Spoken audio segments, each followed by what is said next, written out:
The microphone was dead silent, but Whitney Houston's secret pain was about to become the most beautiful sound Kevin Costner ever heard. It was November 3rd, 1991, at Warner Brothers Studios, and nobody knew that Whitney had been crying in her dressing room just 20 minutes earlier. What happened next would leave a Hollywood veteran sobbing like a child and change movie history forever. If you love stories about raw talent and genuine human moments, hit that subscribe button and let me know in the comments what your favorite Whitney Houston song is. Kevin Costner sat in his director's chair, expecting to hear a nice rendition of Dolly Parton's classic ballad for the Bodyguard soundtrack. The soundstage buzzed with typical movie set energy, grips adjusting lights, sound technicians checking levels, script supervisor Sarah Martinez reviewing notes. Producer Michael Patterson stood near the mixing board, still skeptical about using this particular song.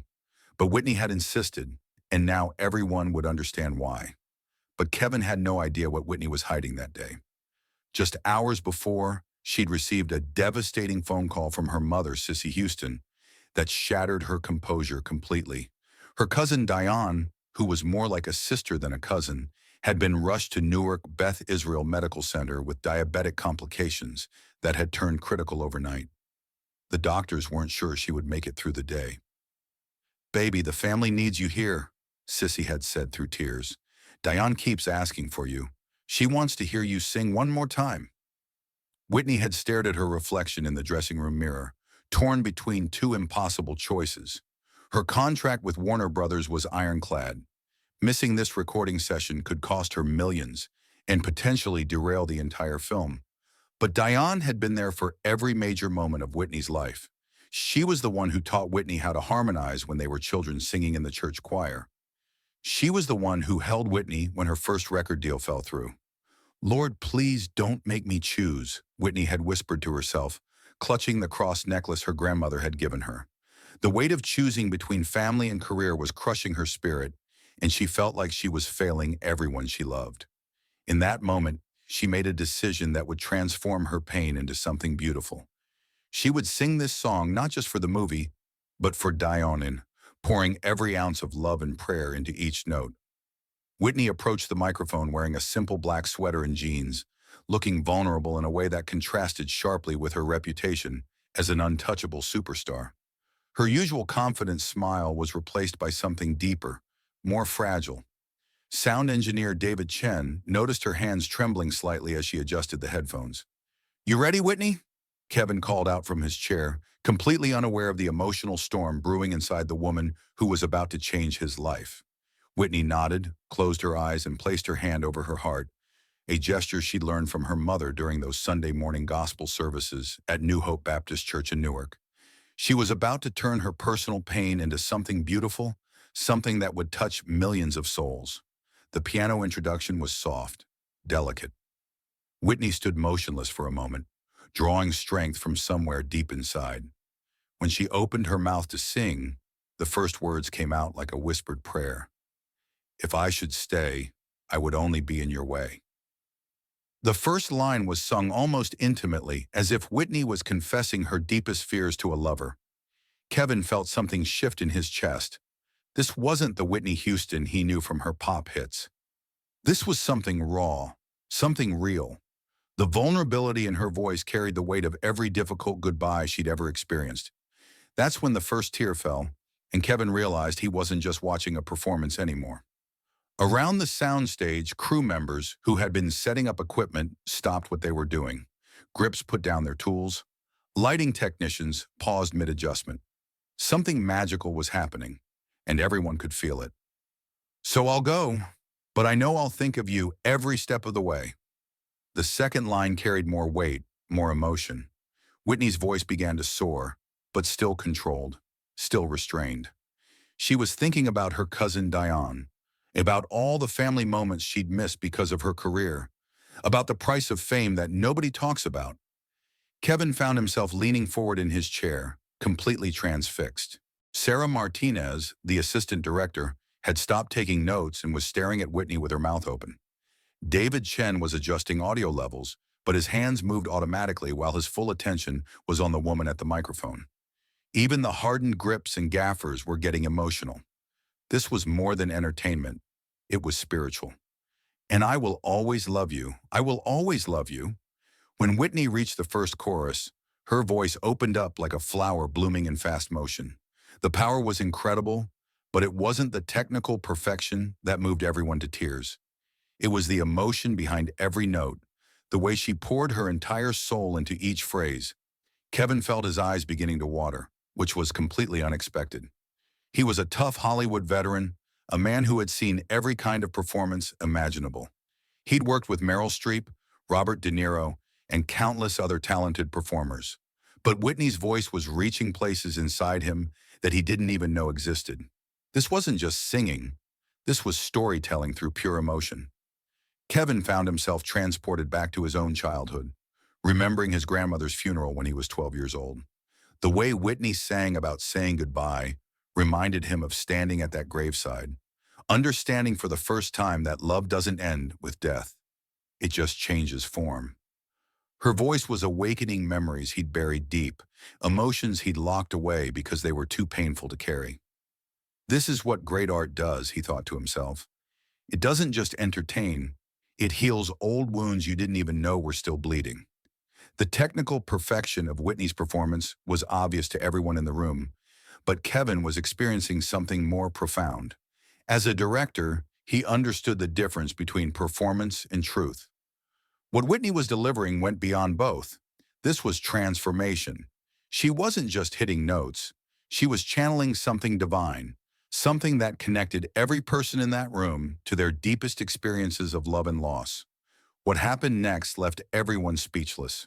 Producer Michael Patterson, who had been standing near the back with his arms crossed, found himself walking closer to the recording area. His skepticism was melting away with every note Whitney sang. The crew was equally affected. Some were wiping their eyes, others were standing perfectly still, afraid that any movement might break the spell. But Whitney wasn't done. She was building to something extraordinary, channeling every ounce of pain and love she'd ever felt into this one moment. Bittersweet memories, that is all I'm taking with me. Her voice climbed higher, more powerful. With each line, Kevin realized that what he was witnessing wasn't just a performance for a movie soundtrack. It was an experience, a masterclass in emotional storytelling through music. Whitney was taking everyone in that room on a journey through heartbreak and love and sacrifice. So goodbye. Please don't cry. We both know I'm not what you need. The way Whitney sang goodbye broke something inside Kevin.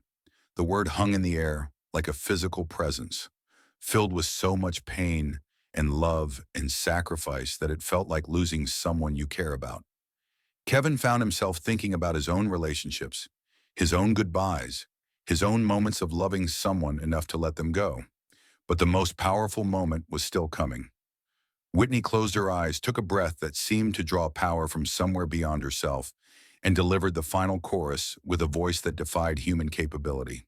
This was where her gospel training, her years of singing in church, her connection to something higher than herself all came together in perfect harmony. And I will always love you. I will always love you. Her voice soared into registers that seemed impossible. Each note was pure and powerful and heartbreaking. The way she delivered the I at the end of each phrase was like a vocal embrace, wrapping around everyone in that room and holding them close. Kevin could feel goosebumps covering his entire body. The crew was openly weeping now. Grown men who had worked on action movies and war films were crying like children. Women were covering their mouths, overwhelmed by the emotional impact of what they were witnessing. David Chen was frantically adjusting recording levels because Whitney's voice was so powerful it was nearly overloading the equipment. Kevin was experiencing something even more profound. As Whitney built to the climactic high notes, he found himself thinking about the character of Rachel Marin, the singer Whitney would play in the film. He realized that what Whitney was singing wasn't just a song for the soundtrack. It was Rachel's entire emotional journey condensed into 4 minutes of vocal perfection. Darling, I love you. I'll always love you. Whitney's voice reached heights that seemed to touch the ceiling of the soundstage. The power was overwhelming, but it never felt forced or showy. Every note served the emotion of the song. Every phrase deepened the story she was telling. This was what happened when technical perfection met authentic emotion. It became something transcendent. Kevin was sobbing now, openly and unashamedly. Tears were streaming down his face as he watched Whitney deliver what he was realizing was one of the greatest vocal performances he had ever witnessed. This wasn't just about the movie anymore. This was about the power of music to heal, to connect, to remind us all of our shared humanity. The final note lasted for what felt like an eternity. Whitney's voice holding the high note with perfect control while pouring every ounce of emotion into it. When she finally released it, the soundstage remained in complete silence for almost 30 seconds. Everyone was afraid to breathe, afraid to break the magic that had just happened. Kevin never expected what Whitney whispered next. She opened her eyes and looked around at the faces staring at her, all emotional, all moved by what they just experienced. When she saw Kevin Costner crying, her own eyes filled with tears. "Kevin," she said softly, her voice still carrying traces of the power she just displayed. "Are you okay? I'm sorry if that was too much." Kevin couldn't speak for a moment. He wiped his face with his hands, trying to compose himself, but the emotion was too overwhelming. Here was Whitney Houston, one of the greatest voices in the world, apologizing for being too powerful. It was so typical of her gentle, caring nature. "Whitney," he finally managed, his voice cracking with emotion. That was, that was the most beautiful thing I've ever heard in my life." The crew began to applaud, slowly at first, then building to thunderous appreciation. But Kevin wasn't finished. He stood up from his chair, still emotional, still processing what had just happened. "You just saved our movie," he said, walking toward her. "I mean that. What you just did, that performance, it's going to be the heart of everything we're doing here." Whitney looked confused, her vulnerability still showing. "But Kevin, we haven't even filmed the scene yet. This was just the recording session." Kevin shook his head emphatically. "It doesn't matter. What you just gave us, the emotion, the power, that's what this whole movie is about. Love so deep that you're willing to sacrifice everything for it." He reached her and put his hands on her shoulders, looking directly into her eyes. "I've been in this business for 20 years and I've never seen anything like that. You didn't just sing that song, Whitney. You lived it. You became it." Whitney's eyes were glistening with tears now. "I felt something too," she admitted quietly. "When I was singing, it was like I was channeling all the love and loss I've ever felt. My cousin is in the hospital right now, and I almost didn't come today. But singing this song, it felt like I was sending her all my love." She paused, her voice breaking slightly. "You know, Kevin, when I was little, Dionne and I used to practice singing in my grandmother's living room. She always said that real singing isn't about showing off. It's about opening your heart so wide that other people can see their own feelings reflected back at them. I felt her with me today, like she was singing through me to reach Dionne in that hospital bed." Kevin felt a new wave of emotion wash over him.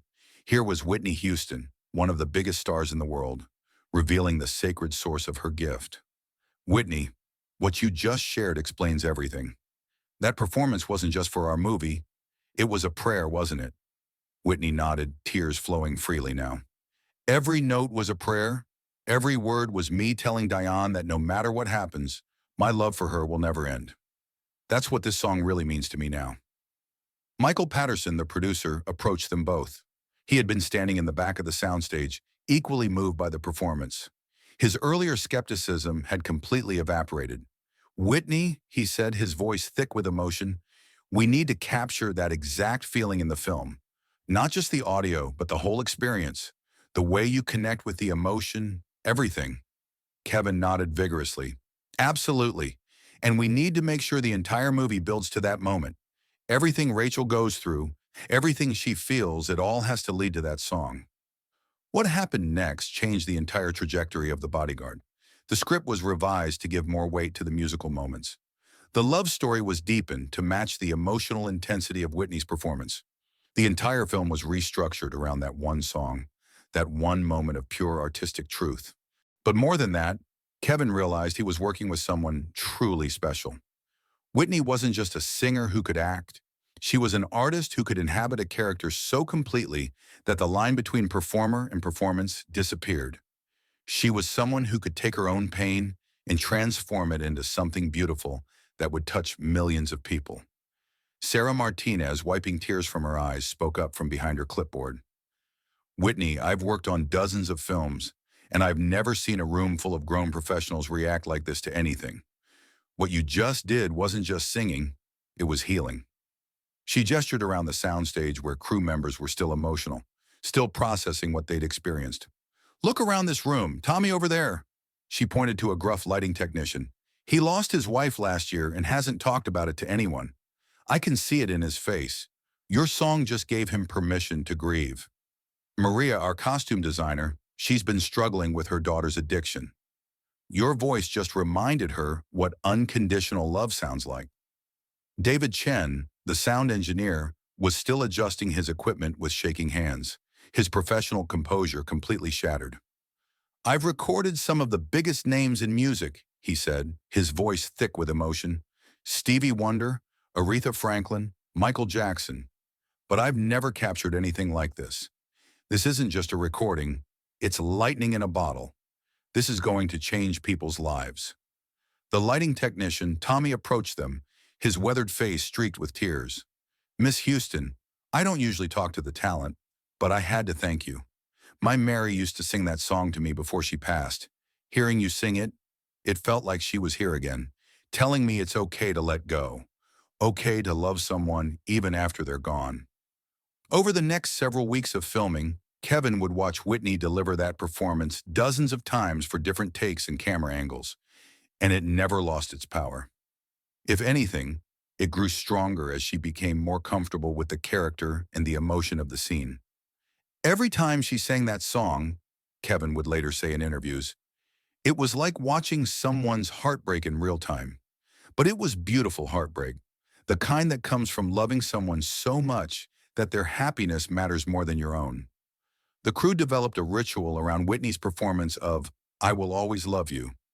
No matter how busy the set was, no matter how behind schedule they were, everyone would stop what they were doing when Whitney sang. It became a moment of reverence, a daily reminder of why they were all there, to capture something real, something that would matter. Whitney later revealed that her cousin Dionne made a full recovery, and she dedicated every performance of that song to her. "Music saved my cousin that day," she would say.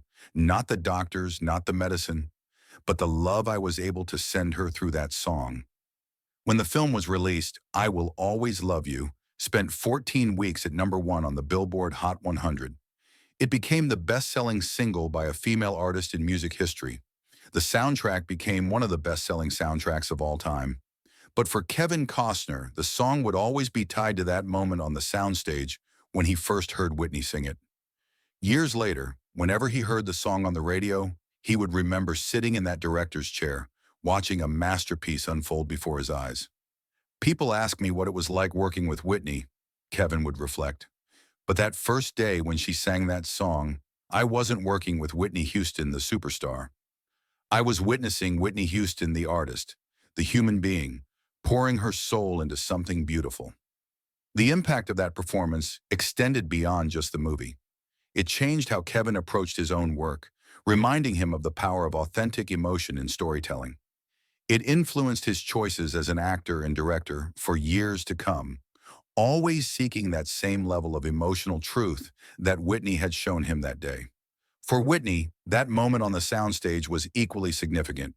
It was the moment she fully understood the power of her own voice, not just technically, but emotionally. She realized that her gift wasn't just about hitting high notes or showing off vocal runs. It was about connecting with people's hearts, about healing, about love. "When I saw Kevin crying," Whitney would later say, "I realized that music isn't just about entertainment. It's about healing, about helping people feel less alone, about giving voice to emotions that are too deep for words." That performance became the template for how Whitney would approach her music from that point forward. She began to focus more on the emotional truth of songs rather than just their commercial potential. It marked the beginning of her evolution from pop star to artist, from entertainer to healer. When Whitney Houston passed away in 2012, Kevin Costner spoke at her funeral. He talked about that day on the soundstage, about the first time he heard her sing "I Will Always Love You," about how it changed his understanding of what art could achieve. That song became Whitney's signature, he said through tears. But for those of us who were there that day, it was so much more. It was proof that sometimes, if you're very lucky, you get to witness pure magic. Whitney gave us magic that day, and she continued to give it to the world for the rest of her life. The soundstage at Warner Brothers where Whitney first performed I Will Always Love You is still used for recording today. Cast and crew members from other productions sometimes mention feeling an unusual emotional resonance in that space, as if Whitney's performance left something permanent in the air. That's the power of true artistry. That's the impact of someone who doesn't just perform music, but channels it from somewhere deep and real. Whitney Houston showed everyone on that soundstage what it means to sing with your entire being, to transform personal pain into universal healing.